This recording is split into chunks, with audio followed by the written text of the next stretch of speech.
Hi everybody, I hope you're having a great day, and I want to share a couple of verses with you and some thoughts out of the book of Genesis chapter 17. This is the part of the scripture where most of you probably know it really well. God is coming back to Abraham to reinforce his promise that he's going to give him a child through his wife Sarah, and that child is going to be Isaac. Of course, by now, in this part of the story, Sarah gives her handmaiden Hagar to Abraham to have a child, and that child has already been born, and they've named him Ishmael. So God is now coming on the scene after they've tried to do it their way. He's coming to remind Abraham of the promise that he gave him.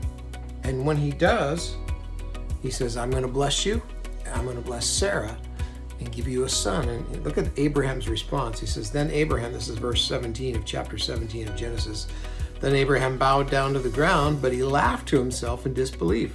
How could I become a father at the age of 100, he thought. And how can Sarah have a baby when she is 90 years old?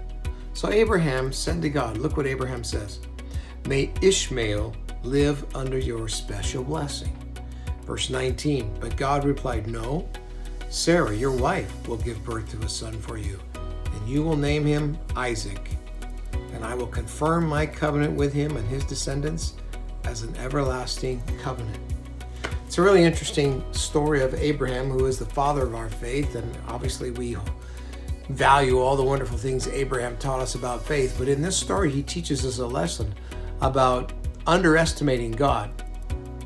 You know, here God comes to Abraham personally to reaffirm the dream that God has for Abraham, and Abraham basically looks at God and gives up on the dream and says, may that blessing be lived out through Ishmael. Remember, Abraham had asked, God had asked Abraham, is there anything too hard for the Lord?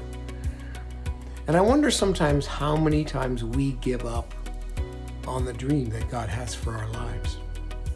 And it could be in any area of our lives, our family, our children, our marriages, our finances, whatever it may be. We kind of wonder, that one's too hard for the Lord.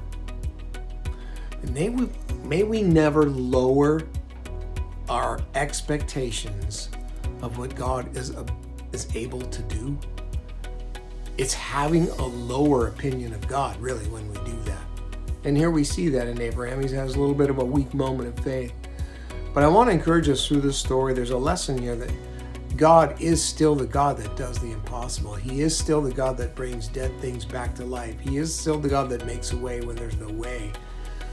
And he wants to remind us of those promises. May we learn from Abraham's exchange here just to say, yes, Lord, I still believe you for what only you can do. And I'm holding on and I'm contending for what I believe you have said and you've promised. And I pray that you hold on to that today for whatever it is you're contending for. Don't lower the bar of what you believe God is able to do and willing to do. And just keep believing he's going to do what he promised. So be encouraged today. Hold on to your promise and keep trusting in the Lord. Blessings.